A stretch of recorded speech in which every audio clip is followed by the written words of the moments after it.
ito ang itsura ng slider piece kapag 38,070 na yung tinatakbo ng motor. Ayan. So nagpalit na ako. Ayan yung itsura niya yung bola after 38,070. Ayan mga brother. Ayan.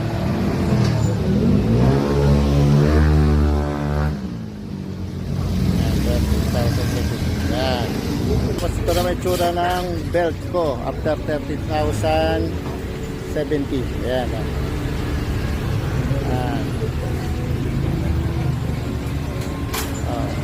38,070 yan mga brady ha. Para may idea na kayo kung kailan kayo magpapalit lang talaga.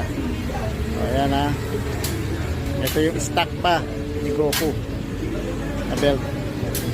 Ayan yun no? Ayan mga brady ha. Ayan.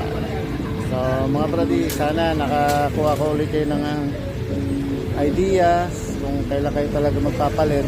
Pero ulitin ko, ito lang ay personal ko preference. Ngayon lang ako nagpalit. So after 30,070 papalit na talaga ako ng belt, bola at slider piece. So yan mga brady, sa susunod ulit. So mga brady, ito lang naman ay para personal ko lang na preference or ano ko kung gusto niyo namang magpalit naman ano pa sa atin sa 30,000 na pwede naman. So i-check nyo na rin mga kulay nyo, flashing nyo na kasi magpalit na rin kayo ng battery. So mga brady, salamat ulit.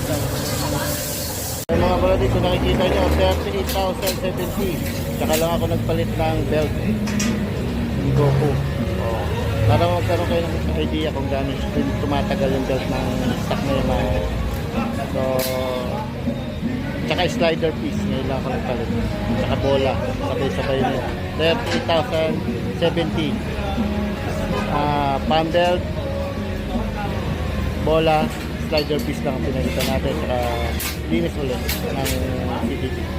So mga brody, para may mga idea lang kayo lalo na doon sa mga bago na nagmumotor. Ayan.